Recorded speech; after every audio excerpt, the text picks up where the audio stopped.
Sri Krishna Chaitanya Prabhu Nityananda Shri Advaita Gadadhara Shivasari Gaura Bhakta Vrinda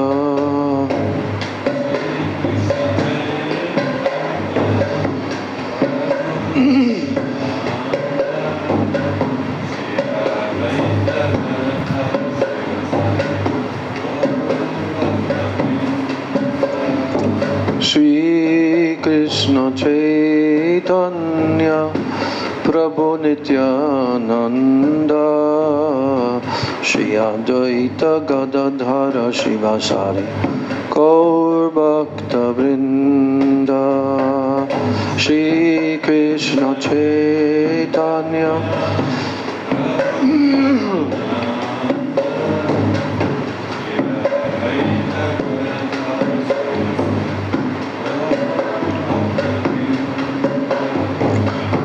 Shri Krishna Chaitanya Prabhu Nityananda Shri Advaita Gadadhar Shivasadi Gaur Bhakta Vrinda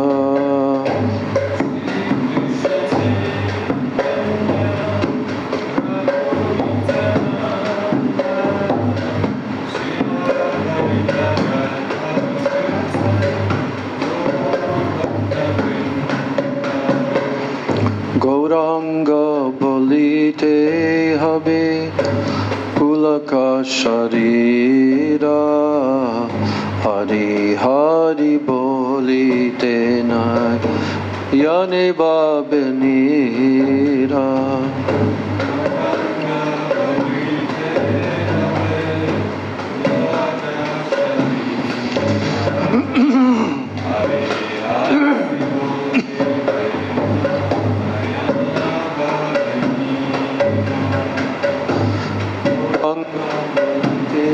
Habe pulaka sharira Hari Hari bolite na nira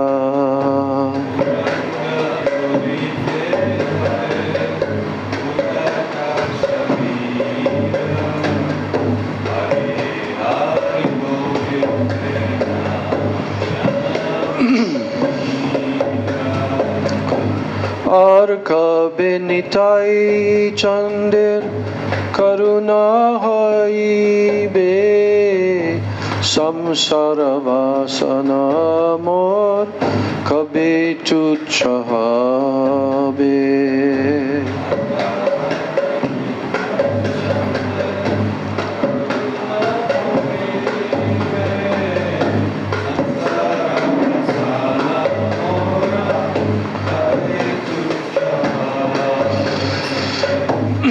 Arka benitai chander karuna haibe samsara vasana mor kabe tuchabe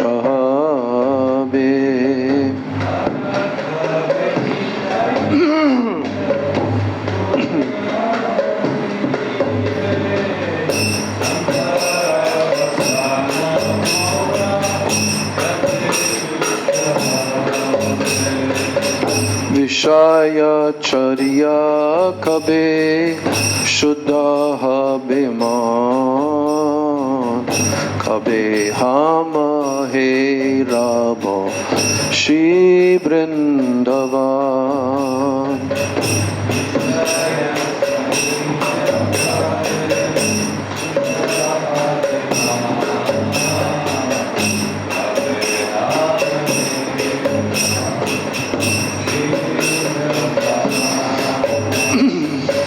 Vishaya Charya Kabe Shuddha Habe Man Kabe Hama He Rabo Shri Vrindavan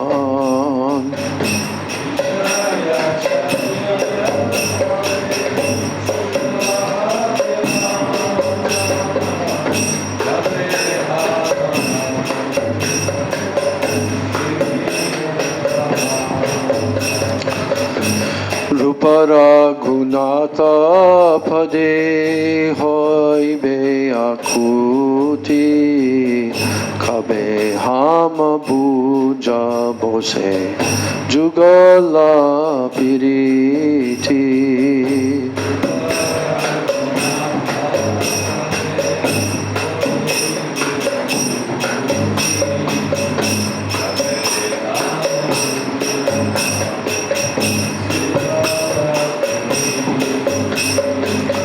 Rupa Raghunatha Pade Hoibe Akuti Kabe Hama Buja Bose Jugala Piriti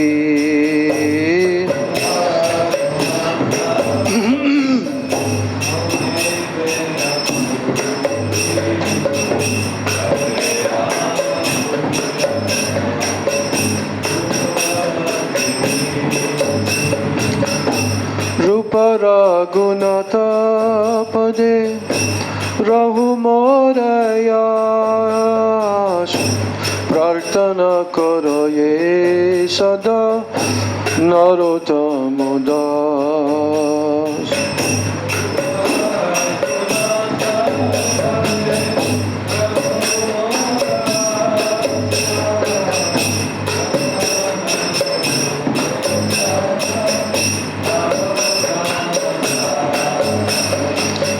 Shri Krishna Chaitanya Prabhu Nityananda Shri Advaita Gadadhar Shivasadi Gaur Bhakta Vrinda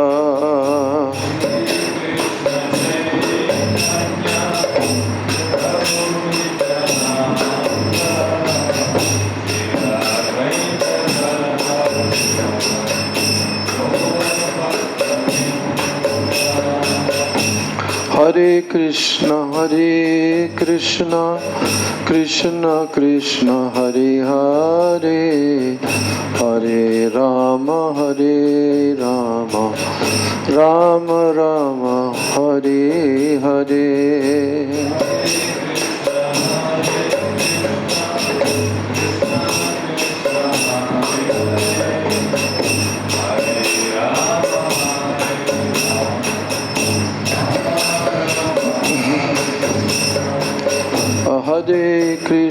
Hare Krishna, Krishna Krishna, Hare Hare, Hare Rama,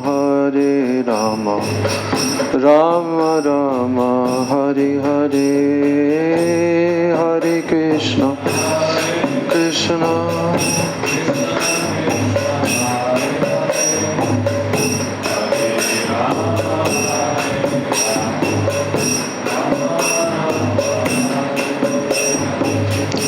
Hare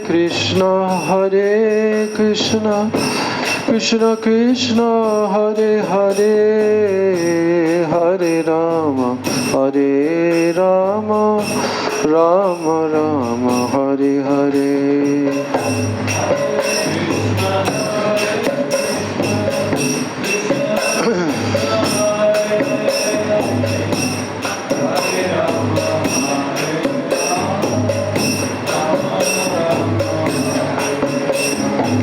Hare Krishna, Krishna Krishna, Hare Hare, Hare Rama, Rama Rama, Hare Hare.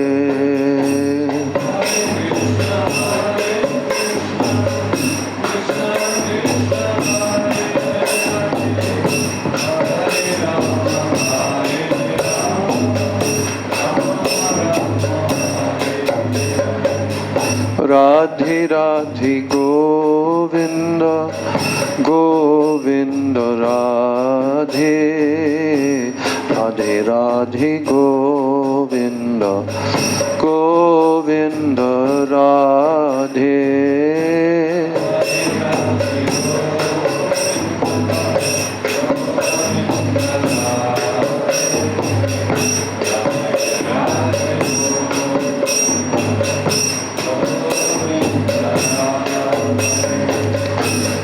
Radhe Radhe Govinda Govinda Radhe Radhe Radhe Govinda Govinda Radhe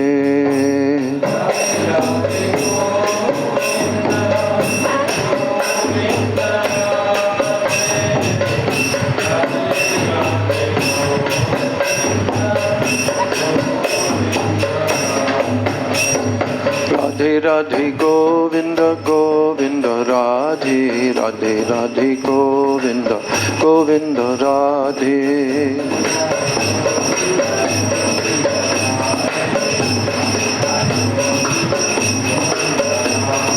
Radhe Radhe Govinda Govinda Radhe Radhe Radhe Govinda Govinda Radhe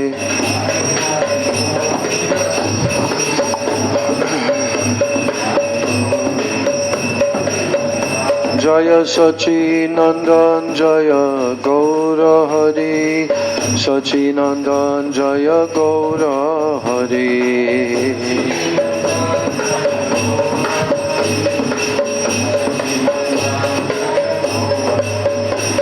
Jaya Sachinandan Jaya Gaura Hari Sachinandan Jaya Gaura Hari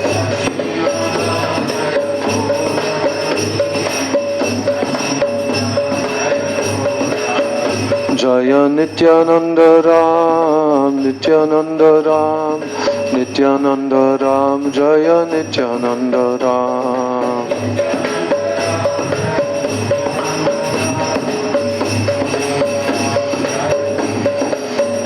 Jaya Nitai Jaya Gaur Jaya Nitai Jaya Gaur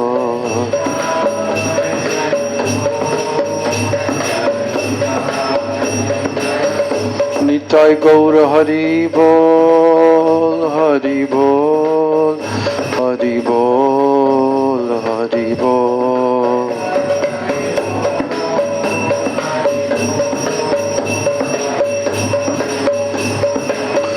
Nitai Gaur Hari Bol Hari Bol Hari Bol Hari Bol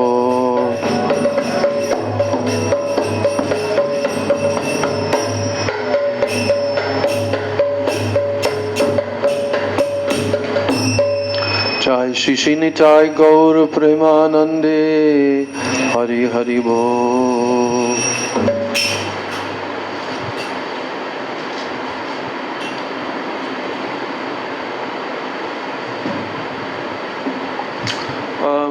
When I do kirtan each day, each class day, you should play kartals. You should play kartals. Okay? Not just one pair of kartals. There should be kirtan. More than one.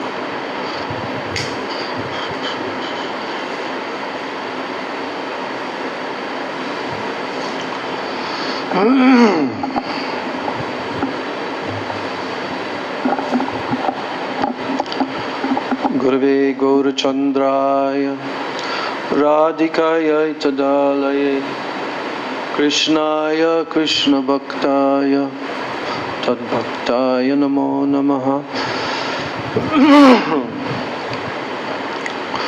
Bandeham Shri Guru Shri Jutaha Padakamalam Shri Gurun Vaishnavamscha Shri Rupam Sagrajatam Sahagana Raghunathan Vitam Tam Sajivam Sadvaitam Savadhutam Parijana Sahitam Krishna Chaitanya Devam Shri Radha Krishna Padan Sahagana Lalita Shri Vishakan Vitamscha Om Ajnana-timirandasya Jnananjana-shalakaya Chakshurunmilitam Yena Tasmai Shri Gurave Namaha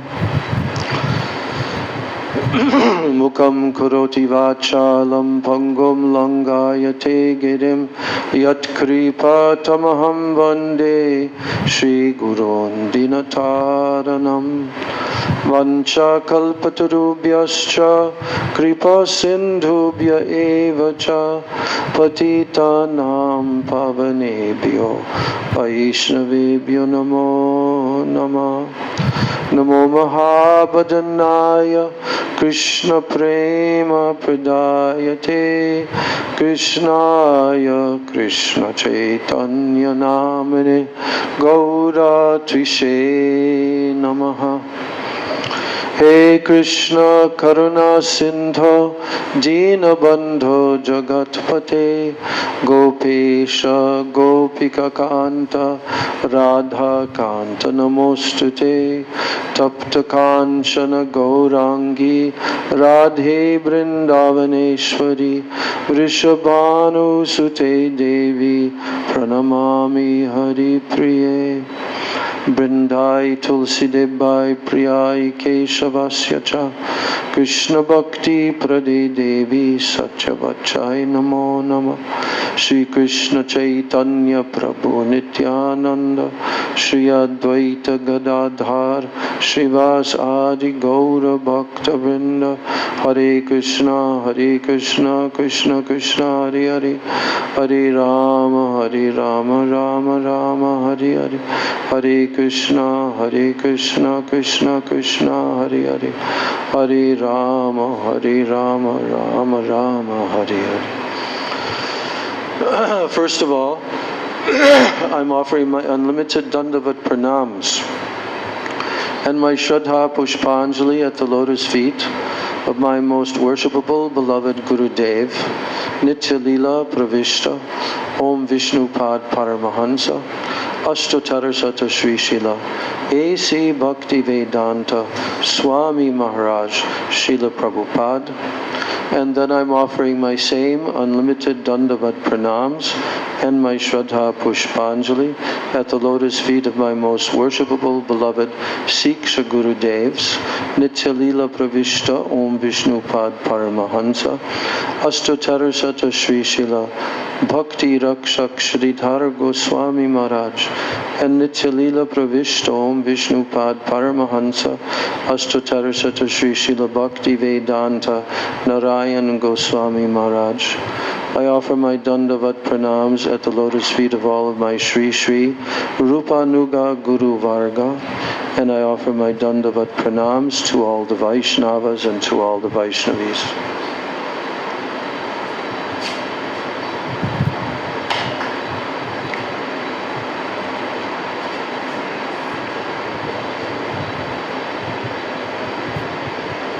Manah-siksa, verse 2, we completed Srila Bhaktivinoda Thakur's commentary, and today we're going to read the Anuvritti commentary of our Gurudev, taken from his actual lectures. So we're going to repeat the verse 2.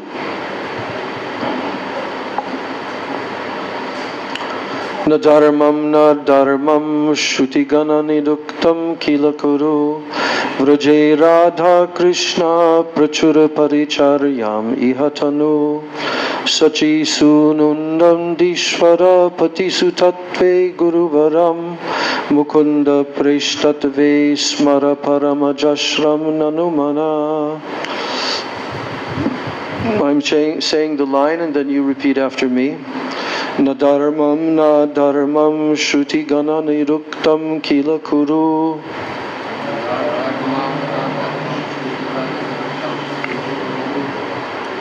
Okay, you're going to learn this meter. This is a meter. There's a meter and there's a timing for saying this verse, for saying this, what is it called? This particular meter. If you don't know the name of it, they all have different names. So when you watch how I'm saying it, watch the beat of my hand. Na dharmam shuti gana niruktam kila kuru. Go. Na dharmam shuti gana niruktam kila kuru. Again. Na dharmam shuti ganam niruktam kila kuru. Praje Radha Krishna prachura paricharyam ihatanu. Praje Radha Krishna prachura paricharyam ihatanu. Praje Radha Krishna prachura paricharyam ihatanu.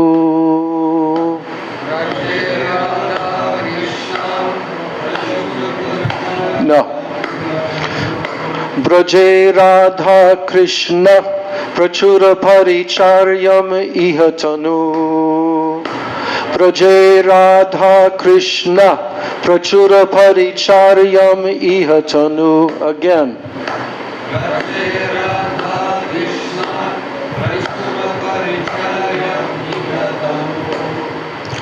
Sachi sunun nandishvara patisu tatve guruvaram. Sachi sunun nandishvara patisu tatve guruvaram. Sachi sunum nandishvara patisu tatve guruvaram. Sachi sunum nandishvara patisu tatve guruvaram. You say. Num nandishvara. Again.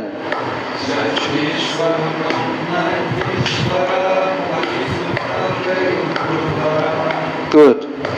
Mukunda prishtatve smara paramajashram nanumana. Mukunda prishtatve smara paramajashram nanumana. Mukunda prishtatve smara paramajashram nanumana. You say. Mukunda prishtatve smara Na dharmam shuti gana niruktam kila kuru.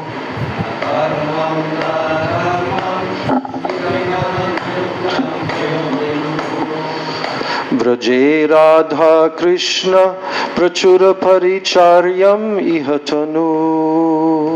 Braje Radha Krishna prachura paricharyam ihatanu. Sachi sunum nandishvara patisu tatve guruvaram. Sachi sunum nandishvara patisu tatve guruvaram. Mukunda preshtatve smara paramajashram nanumana. Mukunda preshtatve smara paramajashram nanumana. Now you'll say the whole verse on your own. Na dharmam, na dharmam. Very good. Jai Radha Krishna prachura paricharyam ihatanu. Sachi sunum nandishvara patisu tatve guruvaram. Mukunda prishtatve smara paramajashram nanumana. Again. Mukunda prishtatve smara param. Now, you say it. Mukunda prishtatve smara paramajashram. No, you're getting stuck there all the time. Mukunda prishtatve smara paramajashram. Smara paramajashram. Smara paramajashram nanumana. Say it. Mukunda prishtatve smara paramajashram nanumana. Okay. I can't say it right now. No, you're practicing the proper meter. And in a few days, all of you are going to be able to chant this very nicely. Does she have the book open, the Manah-siksa verse? I'm asking. понимаете, потому что я скинул в группе нашей. Does she have the Manah-siksa on her phone? I uploaded Yeah. to our group. So whenever we're chanting, you have to chant along. You have to read and you have to chant along. Translation. O my dear mind, please do not perform either the routine religious activities resulting in piety, dharma, or the irreligious activities resulting in sin, adharma, as mentioned in the Shrutis or Vedas. Rather, you should render profuse loving service to Sri Sri Radha Krishna Jugal here in Vraja. For the Shrutis have ascertained them to be the highest principle of supreme worship and the supreme absolute truth. Always meditate, O mind, on Sachinandan, Sri Chaitanya Mahaprabhu, who is richly endowed with the complexion and sentiments of Srimati Radhika. And meditate on him as non-different from Sri Nandanandana. And always remember the spiritual master as most dear to Sri Mukunda. So, as I said, the Sri Bhajan Darpana Digdarshani Vritti of Bhaktivinoda Thakur has been read in the previous class, and in that class there were three major divisions from the contents of the verse. Now we're going to read Gurudev's Anuvritti.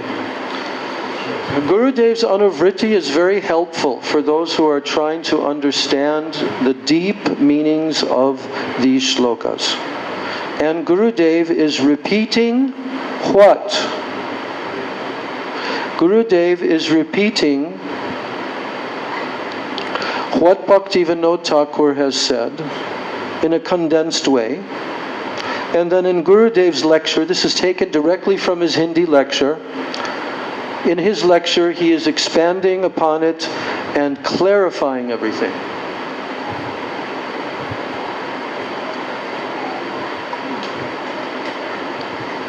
This book, Gurudev's version of Manah-siksa, has been published with 4 lectures for the first 4 shlokas. And then after that, for the other 8 shlokas, there is no anuvritti. Or there may be some comments here and there. But only the first 4 verses have his lecture that he gave on the verse, translated into English. So now, Sri Gurudev begins. This verse 2 explains the method of bhajan. You want to do bhajan? Anyone here want to do bhajan? If you want to do bhajan, you have to raise your hand. And if you don't raise your hand, you'll be kicked out. So if we want to do bhajan, then we have to know how to do it. Understand? Verse 2 is Raghunath Das Goswami's instructions how to do bhajan. There is a method. There is a method. That's what we're reading this Manah-siksa for. That's the reason why we're reading this book. To learn the method of bhajan given by our Prayojan Tattva Acharya, who has lived this bhajan his entire life till he was practically 100 years old on the banks of Radhakunda. So we should understand how each and every shloka of these 11 and then a 12th shloka are essential for us if we want to do what kind of bhajan? Raganuga bhajan. What kind of bhajan also on top of that? Rupa Nuga bhajan. If we want to do this, we will never, ever be able to do this unless we learn what Raghunath Das Goswami has taught to his own mind in the Manah-siksa, and he's done that for us. So be very serious when you come to this class. It is not a light subject matter. It's a heavy subject matter. And you will not be able to understand it just by attending these number of classes. You'll have to read it on your own. You'll have to meditate upon it. You'll have to pray as he's praying. And you'll have to live it. You'll have to apply it in your life. Just like Upadeshamrita. Is it enough to just read the Upadeshamrita of Rupa Goswami? Is it enough? You just read it? And I ask you, oh, have you read the Upadeshamrita? Yeah, I read it. So are you following Upadeshamrita? Yeah, I'm following. Okay, tell me verse 1. No, I don't know it. Tell me verse 2. No, I don't know it. Gurudev cornered one of his Indian-bodied disciples in Bombay many, many years before. And this Indian disciple, he was asking, oh, Gurudev, can you please tell some very deep rasakatha? Gurudev said, have you read Upadeshamrita? Yes, Gurudev, I read Upadeshamrita. Tell verse 1. He could not tell. So then Gurudev said, you have no qualification to hear this katha. You have no qualification to hear this katha. First, you learn Upadeshamrita and you follow it. You live it in your life. Only then, when you've done Upadeshamrita up to the 8th shloka, and you've applied it fully in your life, then you can enter Rag Marg Bhakti, Raga Nuga Bhajan, and then you have to read the 3 shlokas, 9, 10, and 11 of Upadeshamrita about Radha Kunda and Srimati Radhika. Then you have to learn Manah-siksa. These are the 2 books. These are the 2 books. There aren't any others that are in this category.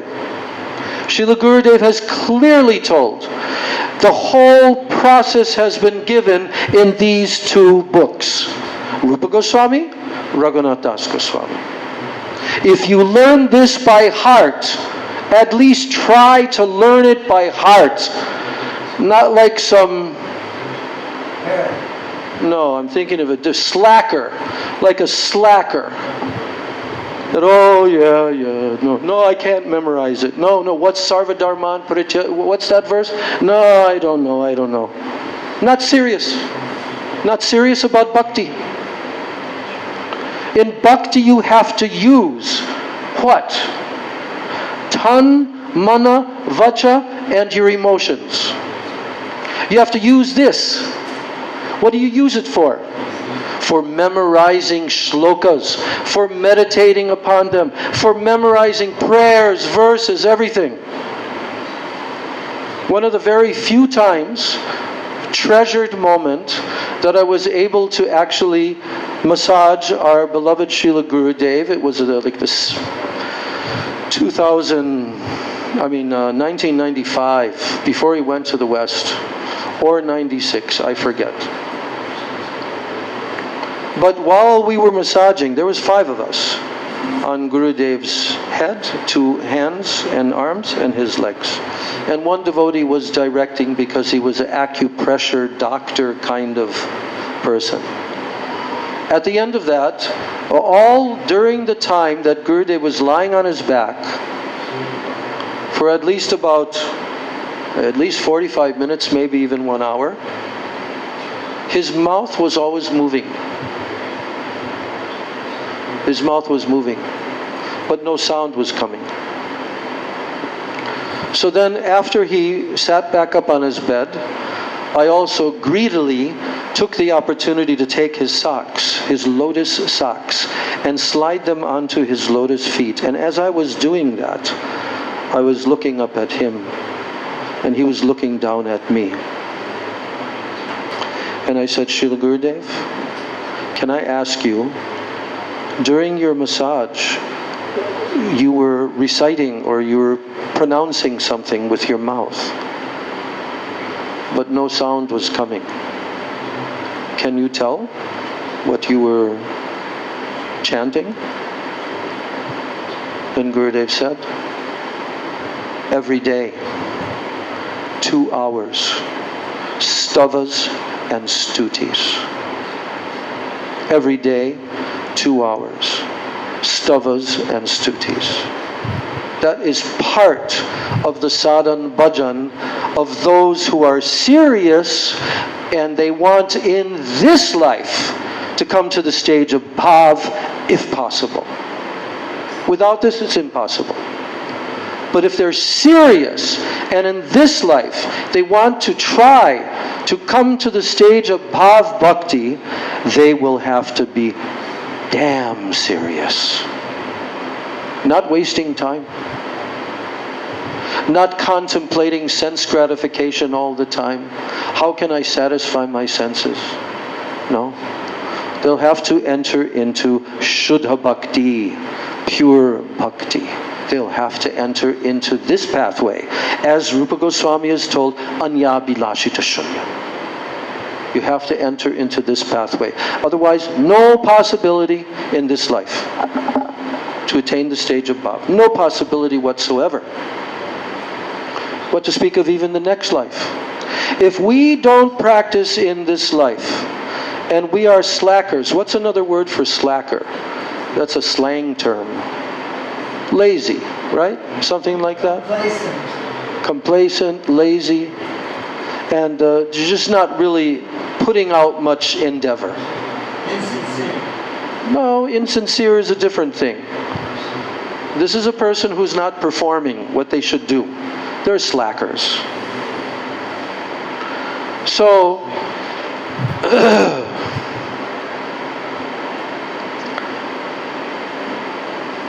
if we don't become serious in this life, all of us are adults, we're all sitting here. The ages are ranging.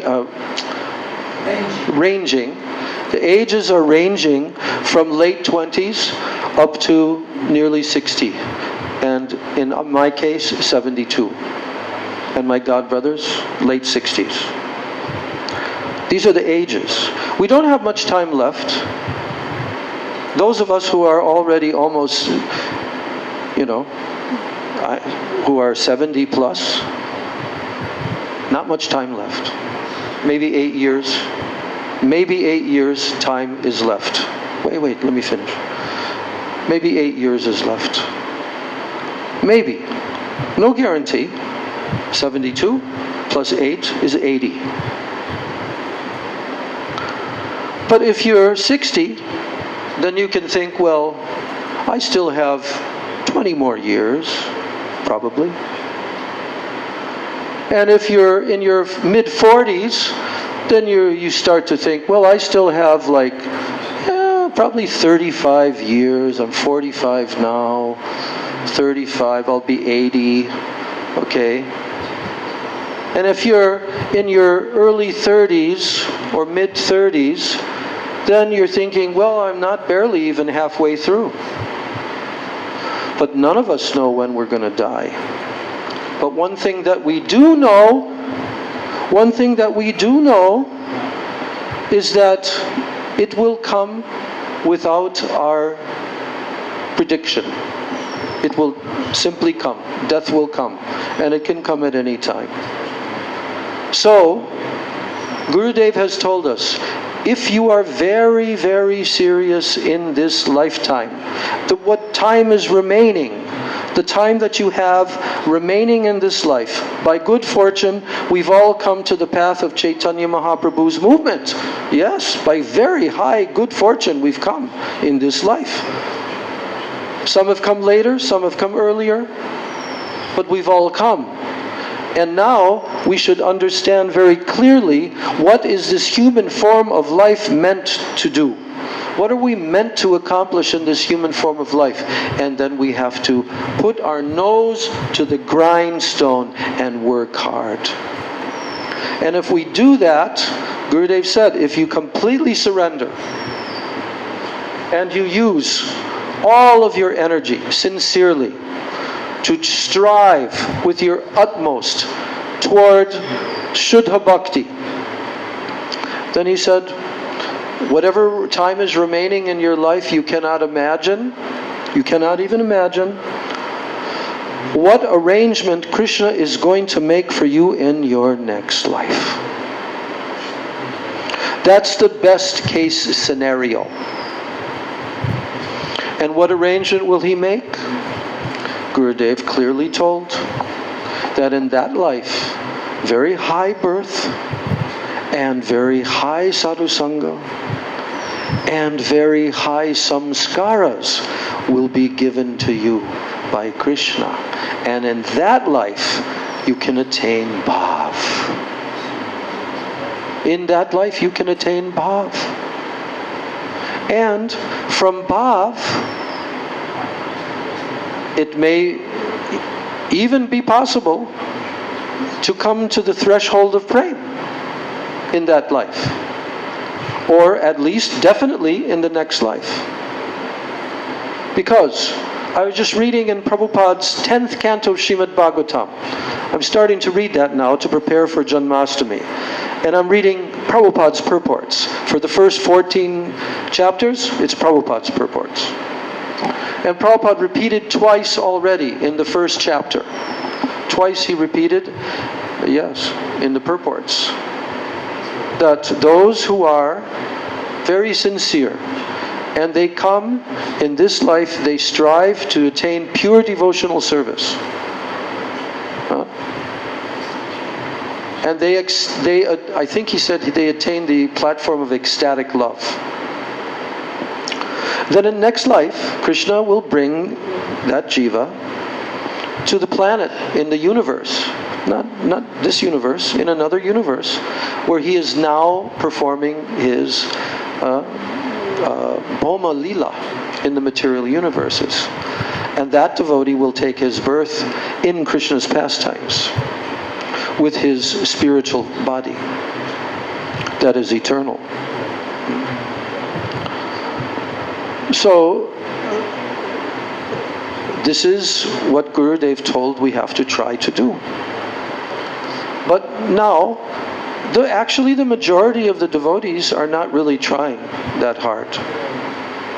Why? Because many anarthas are still there. And they're lacking sadhu-sanga also.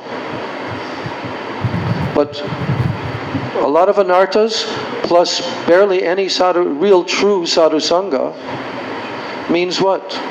You'll pretty much not advance.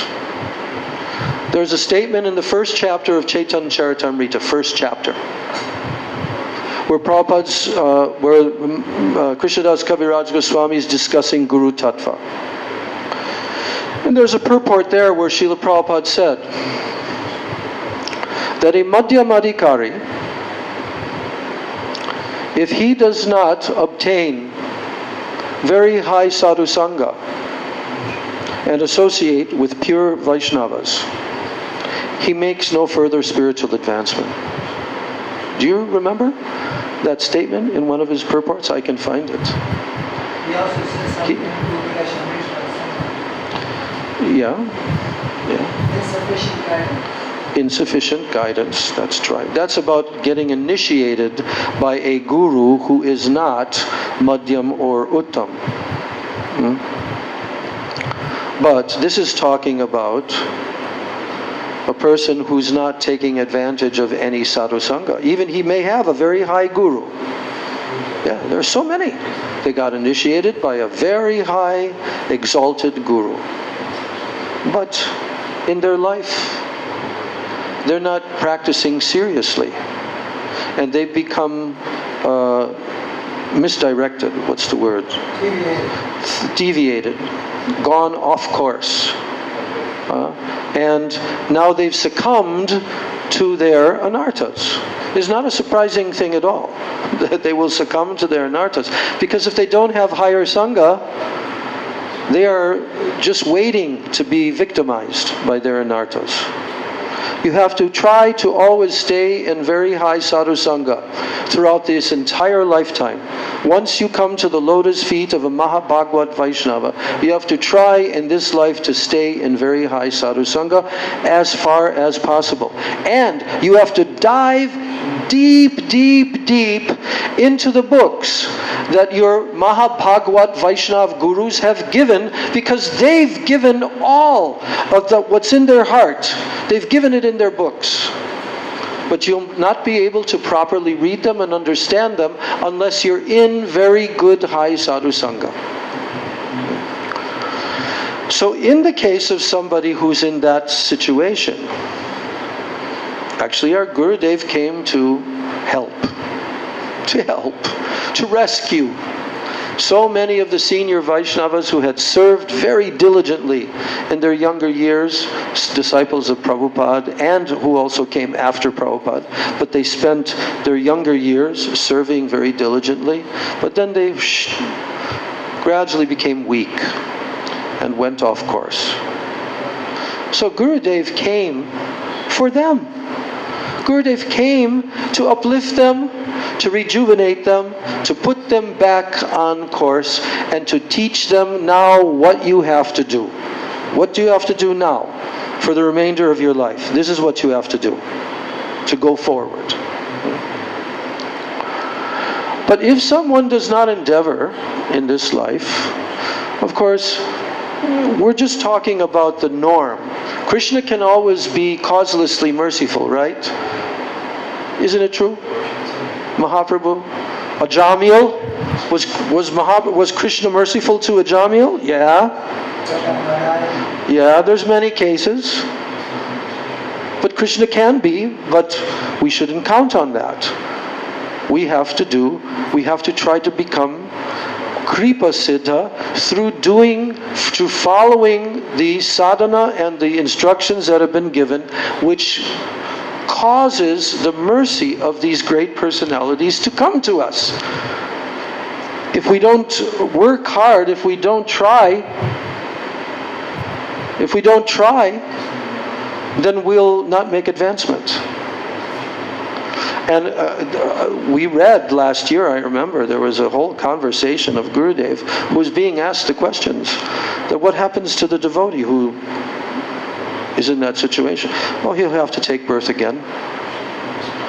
And again, he'll have to come to sadhu-sanga. So, but the likelihood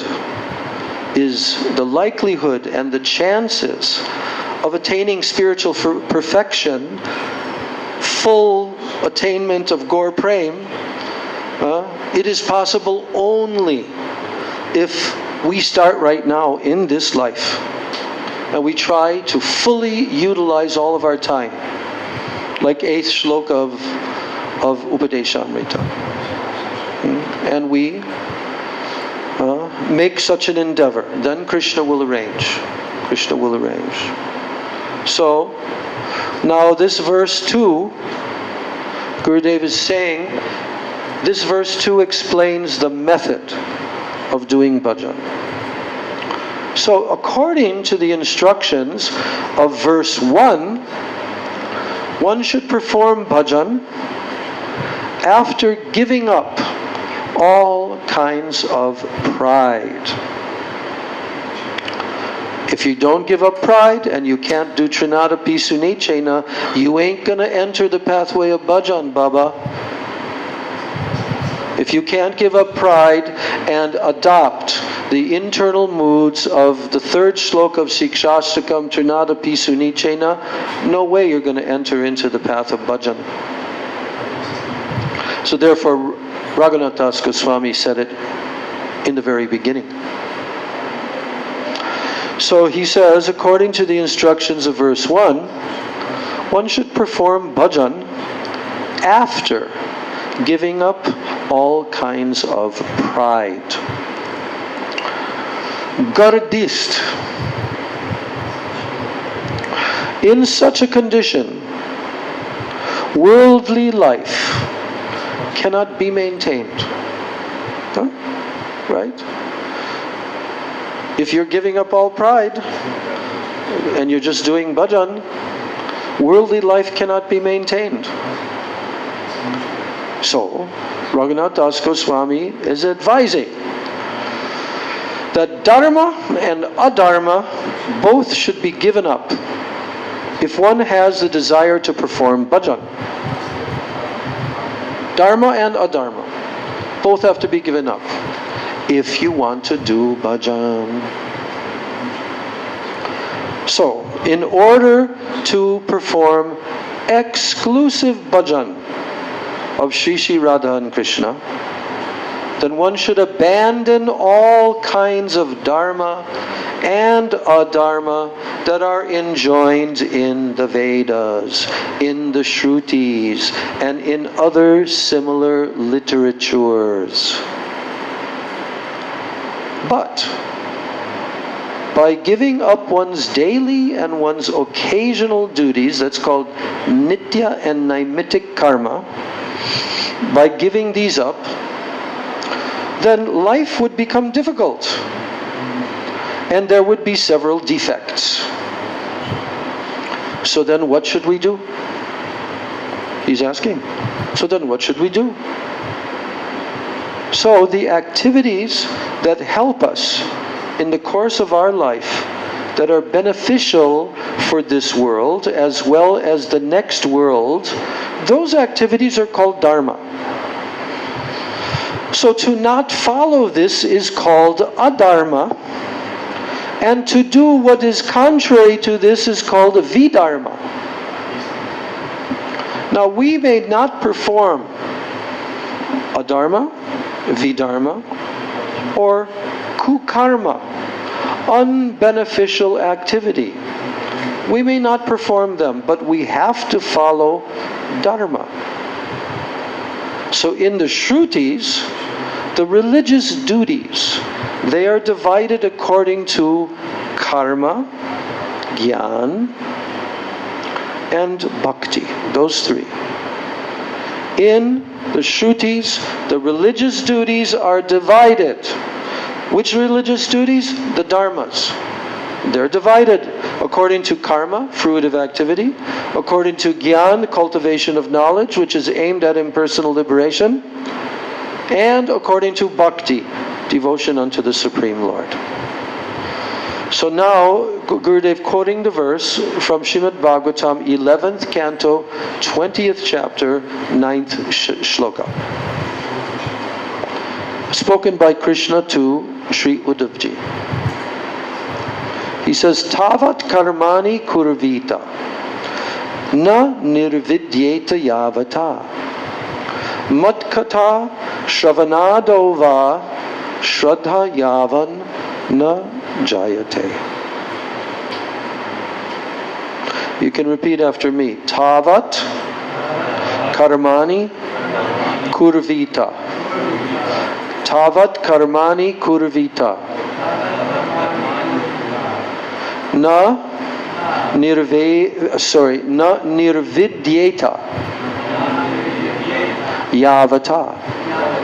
Na nirvidyeta yavata. Matkata shravanado va. Matkata shravanado va. Shraddha yavan na jayate. Shraddha yavan na jayate. Shraddha yavan na jayate. So here's the translation. Very essential verse. Here, Krishna is talking about matkata.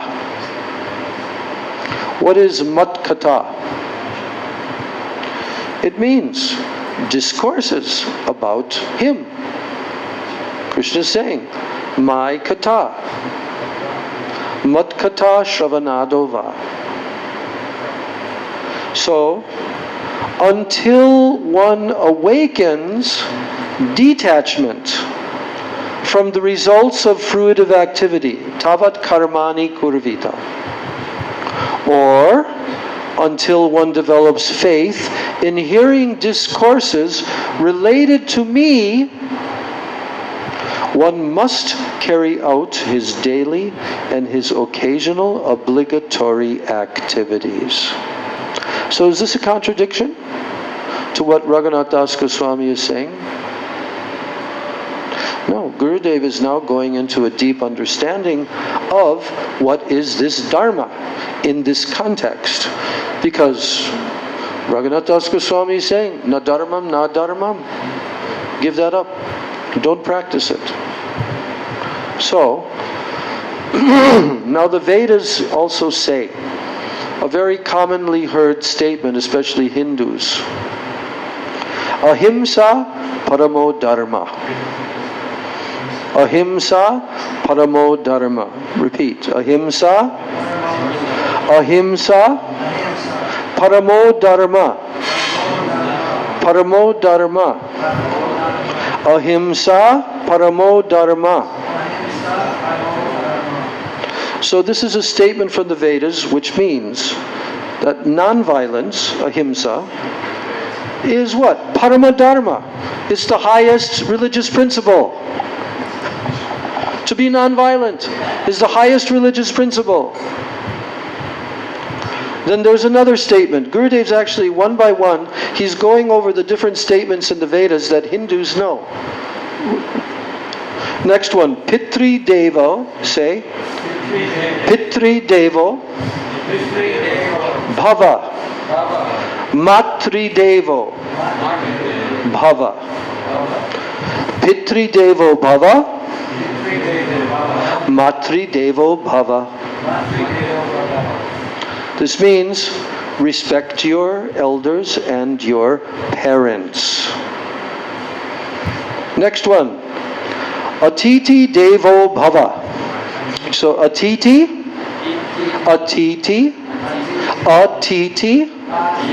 Devo Bhava. Atiti Devo Bhava. Respect those who are atitis. You know what atiti means? Yes. Atiti means the opposite of titi. Titi means a time period, right? Like it's not the right titi or something like that, right?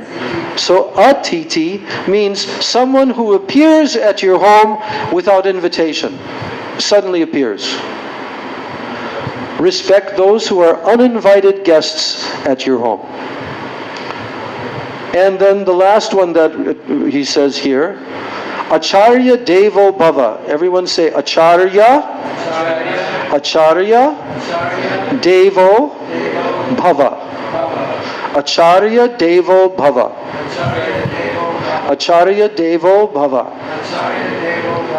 This means respect your teachers and your preceptors. Now, Gurudev is saying here, in ordinary day-to-day life, these cannot be abandoned. In ordinary day-to-day life, what cannot be abandoned? Gauranga? No. These are different types of dharma, not adharma. He says, these cannot be abandoned. In ordinary day-to-day life, these cannot be abandoned. And this is how one gets entangled in karma. This is how. This is how a person gets entangled in karma. When one realizes that fruitive activity and its fruits result only in suffering, oh, then at that time one wishes to become free. Krishna has just told that in this verse. Na nirvidyeta yavata. Yes. When a person realizes that fruitive activity and its fruits, that's called karma, the ultimate result is what? Only suffering. When somebody actually realizes that, and the ultimate outcome, then when one realizes that, then one wishes to become free.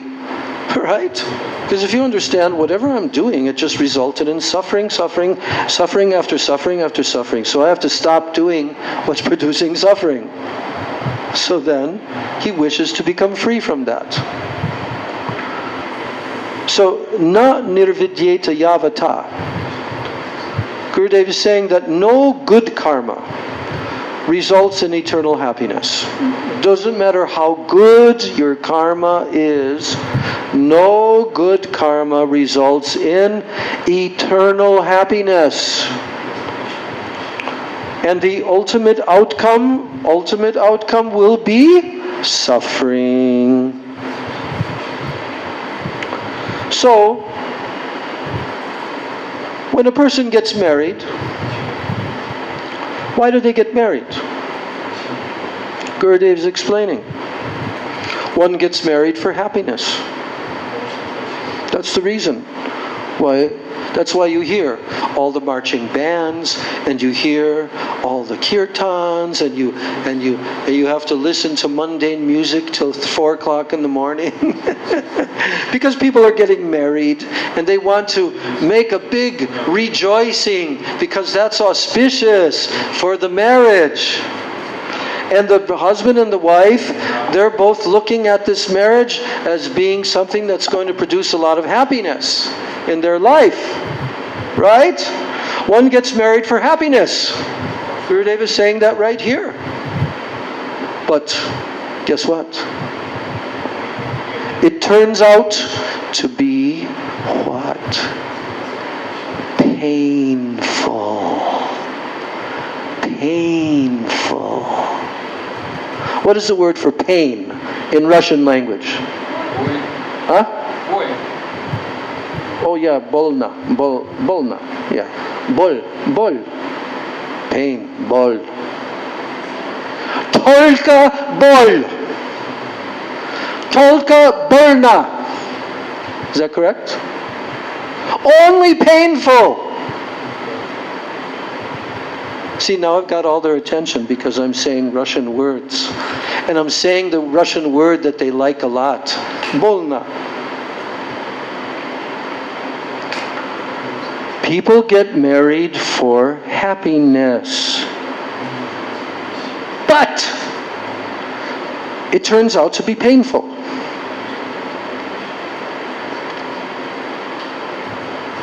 That's what it turns out to be, ultimately.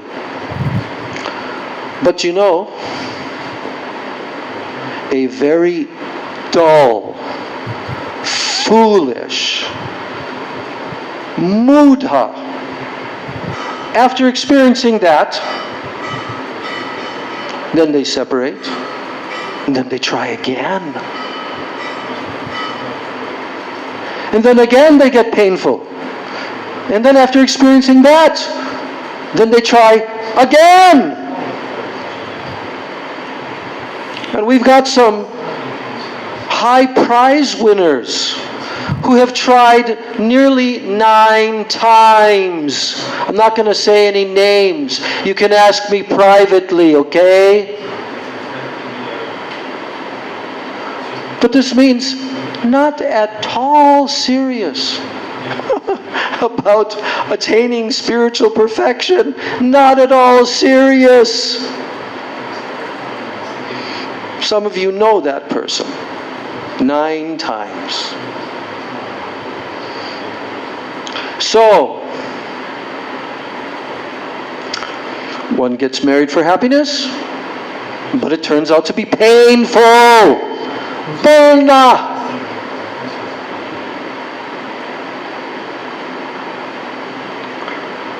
Yes, Gauranga? What are you reading? I'm just trying to get where this It's in the second. It's just one paragraph down, or two paragraphs down from the beginning. Anuvritti. Sometimes you tell them the sloka, but they just receive it. At the anuvritti, it's at the end. It's the last part. Anyway, so what is Gurudev trying to tell us? He's saying that no good karma, it doesn't matter how much pious activities, karmic, good karma, activities that you do, no good karma results in eternal happiness. It's impossible. It's impossible. And guess what? Along with that, the ultimate outcome will be suffering. The ultimate outcome will be suffering. And here I'm repeating it for the final time. One gets married for happiness, but it turns out to be painful. Accumulation of wealth. Oh, if I get lots of money, then I'll get happiness. Accumulation of wealth also results in suffering. Suffering. That's what it results in. Suffering. So, when one comes to this realization, then he awakens detachment from material activities. Karma chaitani nirveda kritaha. Detachment is accomplished by what? Awareness of the misery of material activity.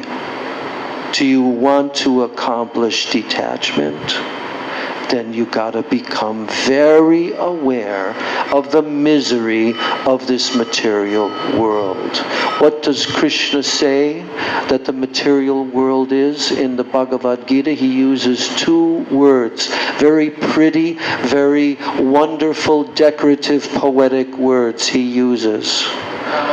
Dukkhalayam.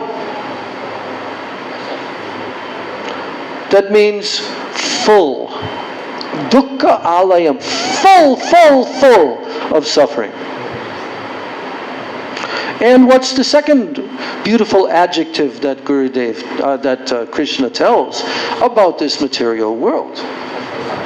Ashashvatam. Maharaj, enlighten us. What is Ashashvatam? And how does Ashashvatam spoil all of your happiness? Give him the mic. Bring the mic. Wait. Unfortunately. No. Temporary. Ashash. Full of misery? Temporary. So, temporary. Why is that in the same category as full of misery? Why is temporariness in the same category as full of misery? Because guess what? Even if you think that you've now kind of achieved a stable position of happiness, and what does Prahlad Maharaj tell about, what's that one verse again?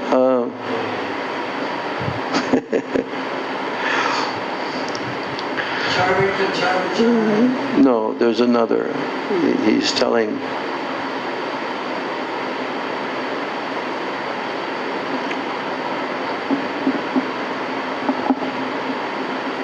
So anyway, I can't remember right now. But Prahlad Maharaj has warned that even if you achieve some temporary happiness, because is there temporary happiness in this material world? Is there? Is there temporary happiness in this material world? All of you, yes or no? Is there temporary happiness in this material world? Yes, of course there is. Otherwise we'd die. We'd commit suicide, right? We'd commit suicide. If we see there's no scope for happiness. So Maya Devi, Krishna's material energy, has given us the illusion that yes, you can become happy.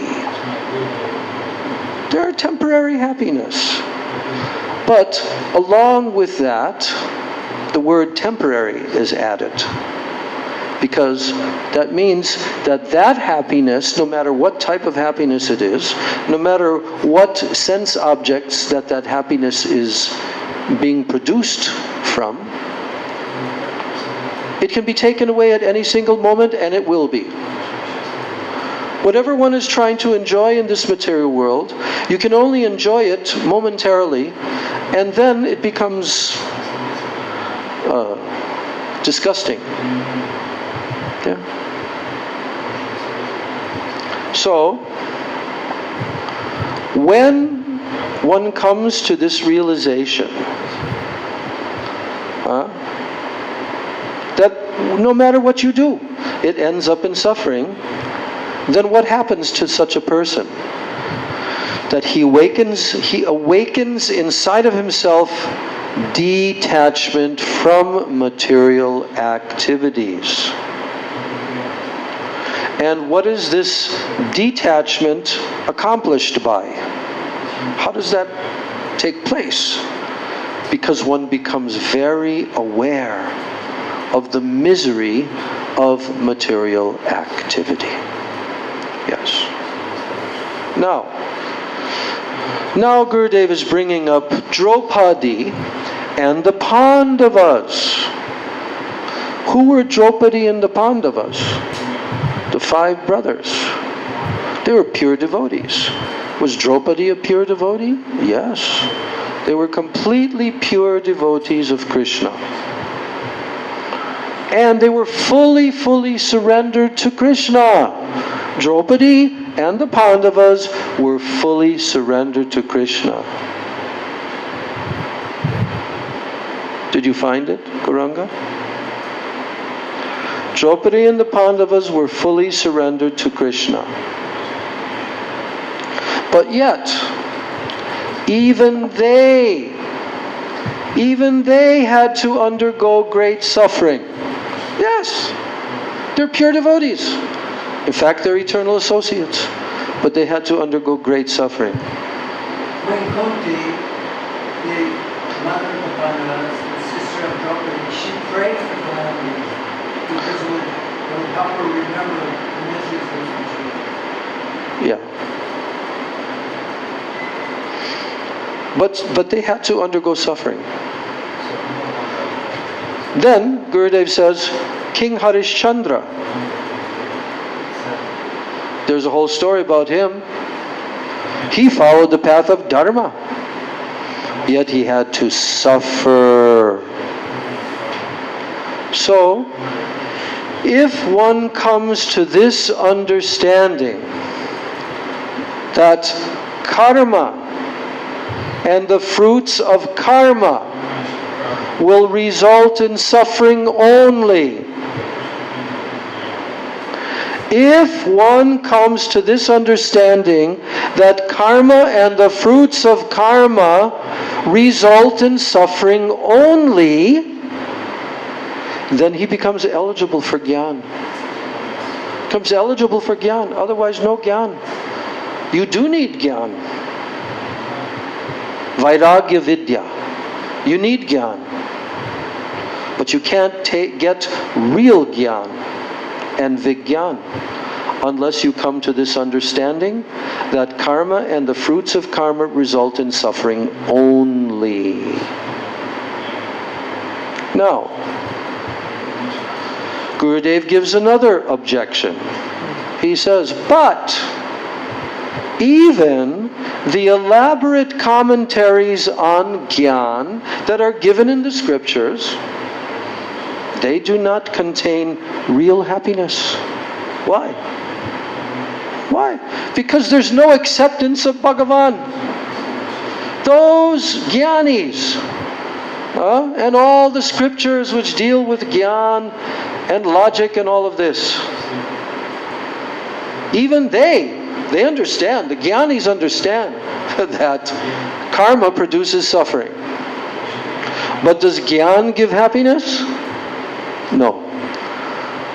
Because those jnanis, they don't actually accept Bhagavan.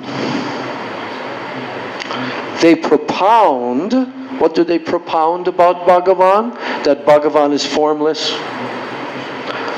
They propound that Bhagavan is devoid of qualities, that Bhagavan has no form, no designations. This is what they propound.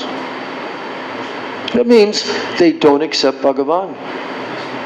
So this kind of a void perspective, it cannot contain what?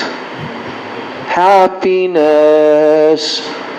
It cannot contain happiness. Why? Because there's no acceptance of Bhagavan. So if one listens to the glorification of the Lord, then by hearing such topics, one develops the desire to perform bhajan. By doing what? How does one develop the desire to perform bhajan? By what? If one listens to what? Achyuta, if one listens to what? One develops the desire to perform bhajan. That means you're not listening. I'm repeating it. Listen. Yes. Glorify God. If one listens to the glorifications of the Lord, then by hearing such topics, one develops the desire to perform bhajan. And guess what?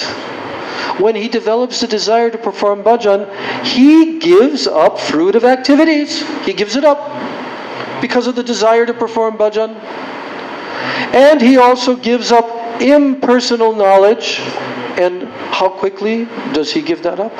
Immediately. Immediately. He gives it up. A thought comes to my mind when I'm reading this. You know, all of us who are old devotees, we read Bhagavad Gita decades ago. We heard the message. We received the message. We studied the Bhagavad Gita daily for many, many years. And then we also had some exposure to the bogus Bhagavad Gitas written by impersonalist Mayavadis and bogus mundane scholars. And we heard Srila Prabhupada telling numerous times in his purports that one simply has to directly serve Krishna. And then automatically, one will easily surpass the stages of karma, jnana, yoga, and everything. And guess what? Prabhupada's Bhagavad Gita stresses that in each and every page, each and every purport. His Bhagavad Gita is telling to do bhakti from the very first beginnings. And guess what? His Bhagavad Gita has made millions of devotees throughout the world. Has anyone else's Bhagavad Gita been able to do that? No. Prabhupada's Bhagavad Gita did. By reading it, people become devotees of Krishna. So, what Gurudev is telling here, if one listens to the glorification of the Lord, then by hearing such topics, one develops the desire to perform bhajan. Yes.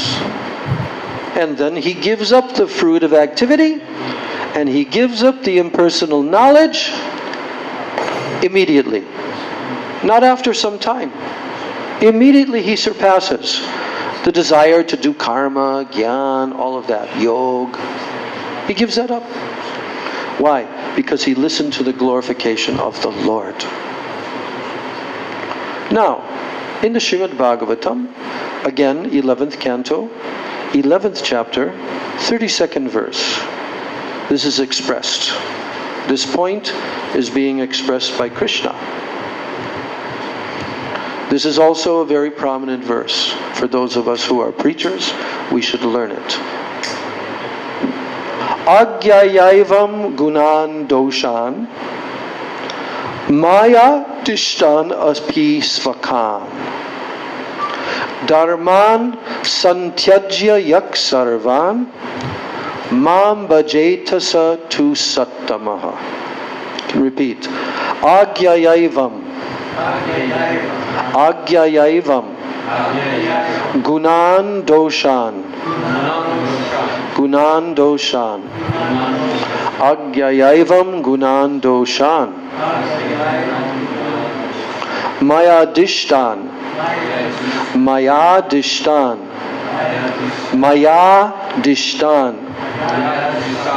api svakan mayadishtan api svakan dharman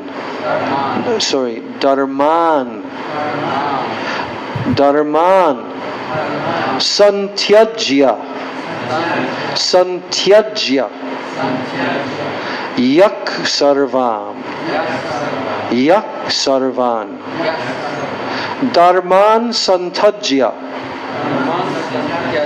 dharman santyajya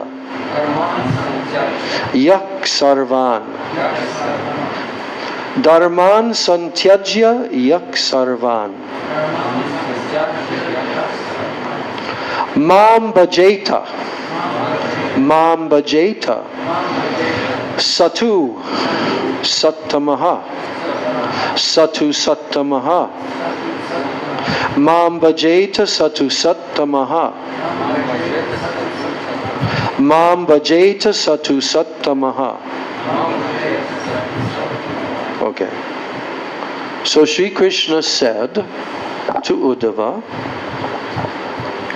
I have given duties to the human beings in the Vedas and in the Upanishads.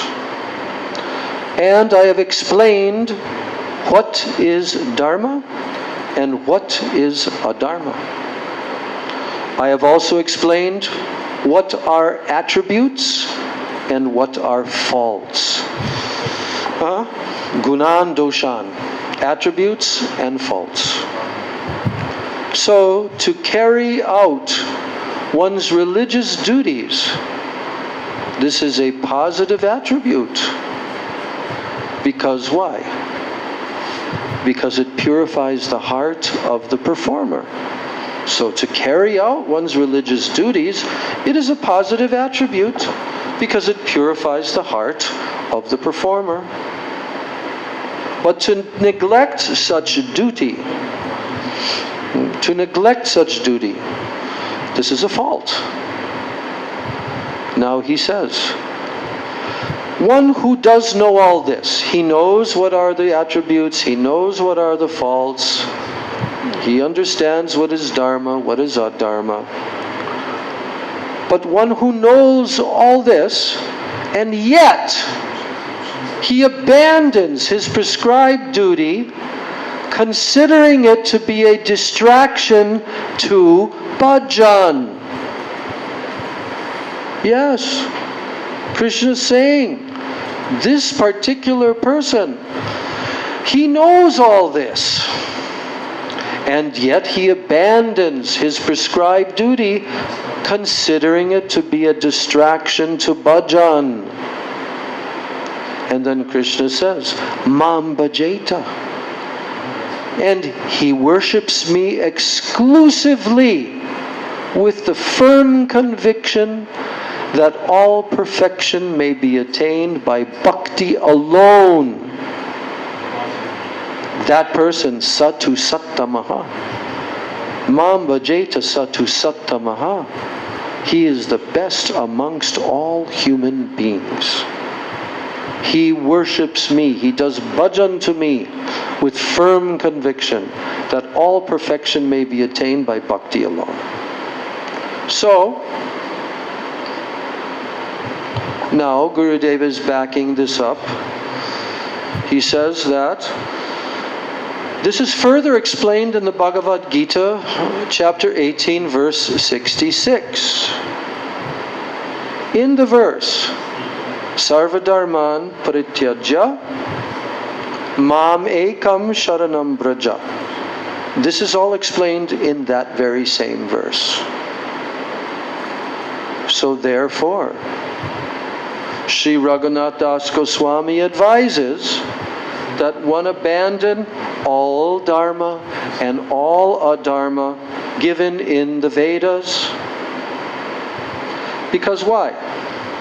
Because Das Goswami is telling to his mind that those things, they will not be beneficial to your eternal identity. So give them up and perform profuse service to Shri Shri Radha Krishna day and night. So Das Goswami is instructing his mind. And he's saying, he is instructing his mind which does not have ruchi. That's us. That's not Raghunath Das Goswami. But he is taking himself as not having ruchi. But Das Goswami instructs his mind, which does not have ruchi, but has developed greed to do what? To attain what? What kind of greed has his mind developed? It has developed the greed to attain the mercy of Sri Chaitanya Mahaprabhu and to perform bhajan to Sri Sri Radha Krishna. So from the very beginning, devotion that is steeped in spontaneous love. Yes. From the very beginning, he does not aim at Vaidhi Bhakti. From the very beginning. He's not aiming at Vaidhi Bhakti. That is the devotion which is based on scriptural regulation. But what is he aiming at from the very beginning? From the very beginning, he is aiming at Rag Anuga Bhakti, the Bhakti that is steeped, his devotion, his Bhakti is steeped in spontaneous love. What does that mean, steeped in? It means completely submerged. That Bhakti is submerged in spontaneous love. Raganuga Bhajan. So, one point in the beginning of this paragraph is that now Gurudev is pointing out that what we were discussing before that about dharma, adharma, etc., that Krishna has completely referred to that principle. In what?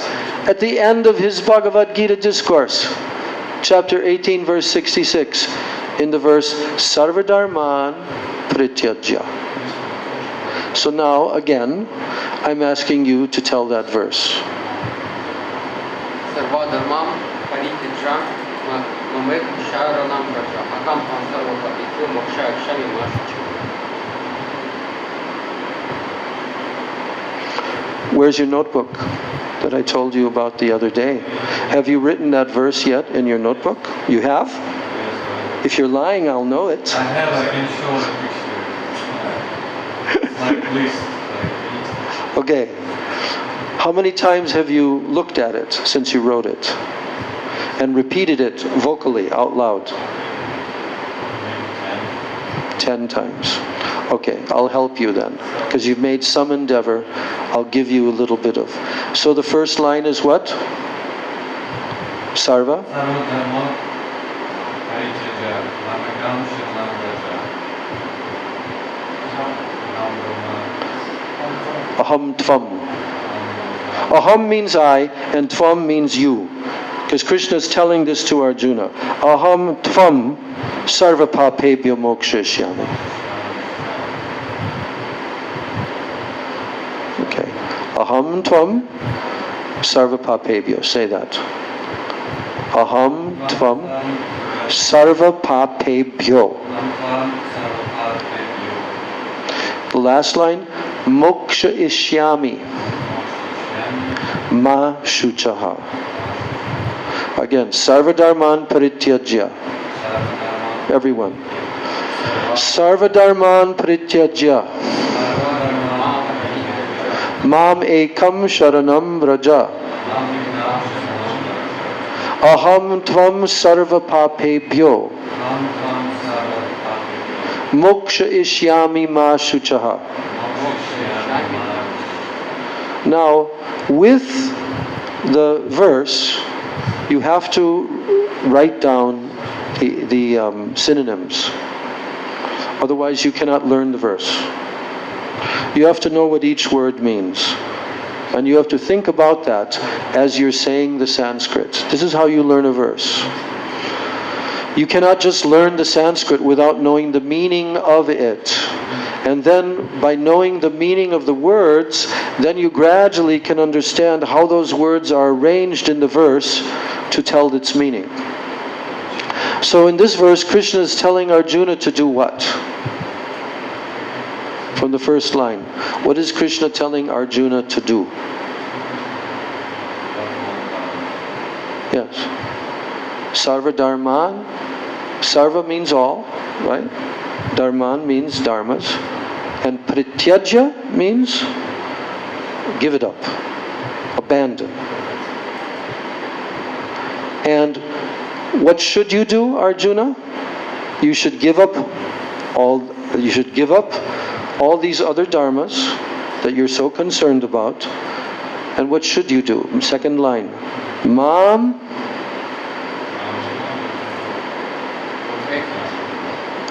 Mamekam what? No. Mam ekam, then what's the next two Sanskrit words? Yes. Mam ekam sharanam braja. Say that. Means what? No. Sharanam. Surrender to me. Surrender to me. Sharanam braja. Immediately you should surrender to me and give up all other dharmas. Then Krishna tells what he will do.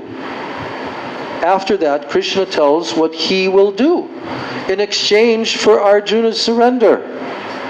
Aham.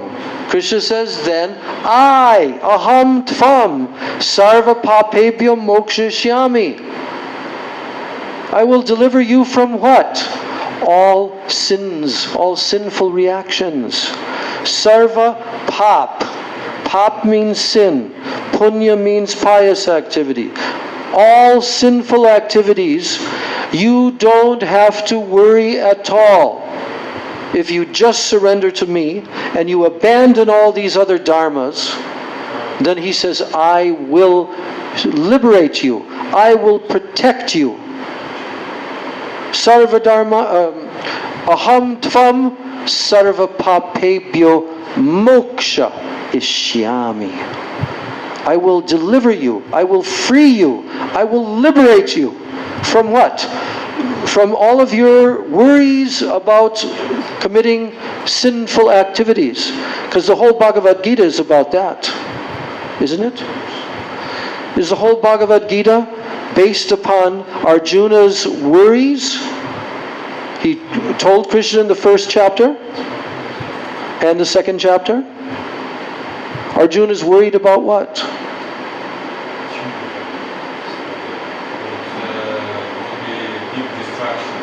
Big what? Distraction. Not distraction. Not distraction. What will it be? It'll be adharma. It'll be sinful activity. Distraction? No, adharma doesn't mean distraction. Adharma, come on. Okay, so Arjuna, he was worried he'd have to kill his spiritual master. He'd have to kill his superiors. He'd have to fight and kill his relatives. Have you read the first chapter of Bhagavad Gita? I think you need to read it again. Because this was Arjuna's objection to Krishna, why he should not fight. The whole Bhagavad Gita is based upon Arjuna's statement to Krishna, I cannot fight. Is it or not? Is it? Yeah, Arjuna is saying, I cannot fight. And why can I not fight?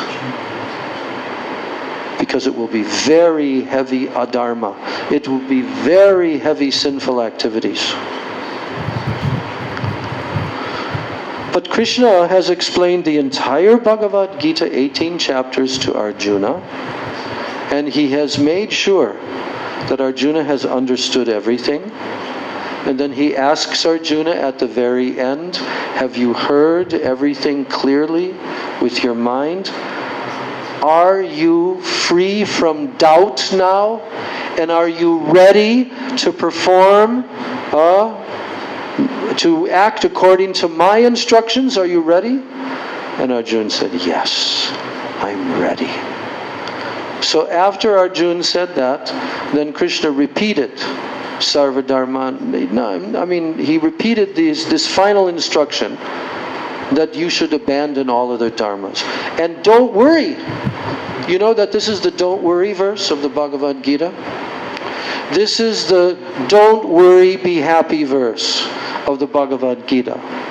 Have you heard that song before? Yeah. Have you heard that song? I'm sure you have it in the Russian language, right? Somebody has sung it in the Russian language, right? Right? Don't worry, be happy. So this verse is Krishna's don't worry, be happy statement to Arjuna. Ma suchaha. Ma suchaha means do not worry. Do not have any anxiety. Don't lament. Ma suchaha.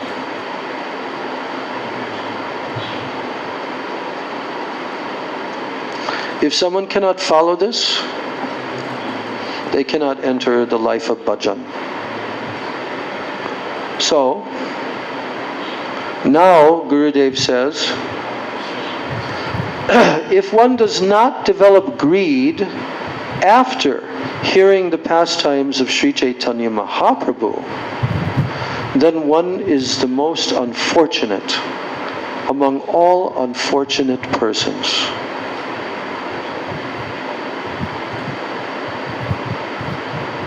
Who is the most unfortunate amongst all unfortunate persons?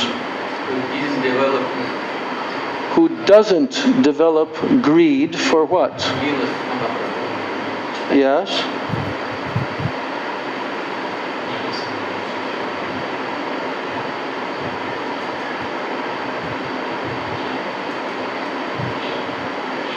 That person is the most unfortunate amongst all of the most unfortunate persons.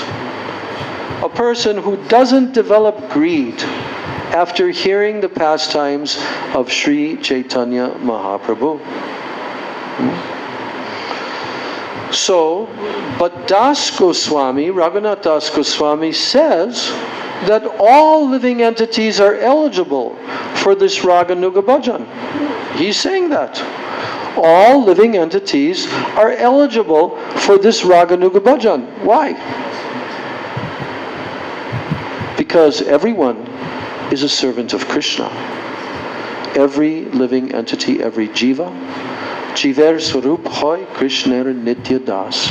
Every jiva is an eternal servant of Krishna. So now Srila Gurudev is addressing some statement that he's heard people say, and he's bringing that up in this context here. So what do they say? Some people, they say, Do not read the 10th canto of the Srimad Bhagavatam. Do you remember hearing Gurudev tell about these people that say this? That you should not read the 10th canto of Srimad Bhagavatam? Did you hear Gurudev tell about those persons? And how they are absolutely, what? Wrong. Not ignorant, they're wrong. So, now Gurudev is saying, some persons say, do not read the 10th canto of Srimad Bhagavatam. But, who should not read it? Who should not read the 10th canto of Srimad Bhagavatam? It says in the Bhagavatam itself, who should not read it. In the first, or not the first verse, like the third verse of the 10th canto, first chapter. So he's saying, who should not read it?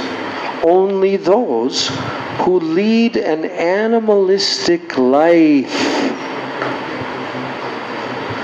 So Sri Raghunath Das Goswami says, Radha Krishna Prachura Paricharyam Iha Tanum.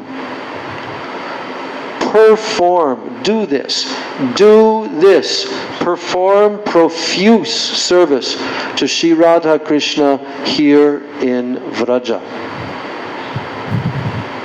So, Gurudev is asking, what is Prachura Seva? Prachur Seva. You know in that verse? Karuna Prachur. The word Prachur means profuse. Profuse. Tons. So what is Prachur Seva, Gurudev is asking? It means to serve day and night. Day and night. That's what it means.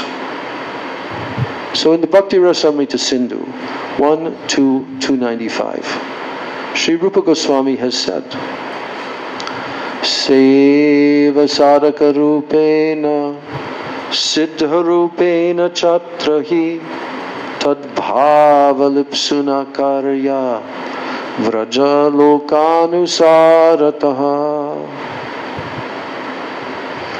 A sadhak who has greed for Raganuga Bhakti, this is Rupa Goswami telling, this is one of his methodology verses. There are 3. How to do Raganuga Bhajan.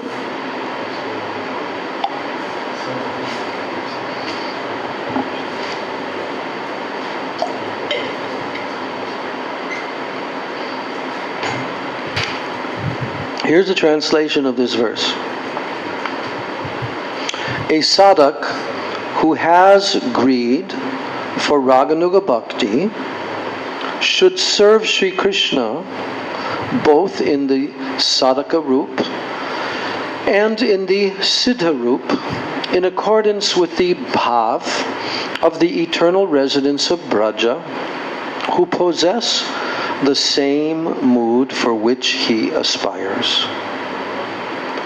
The sadhak group, it refers to the physical body in which one is presently situated, and the siddha roop refers to the internally contemplated spiritual form that is suitable to serve Krishna according to one's cherished desire.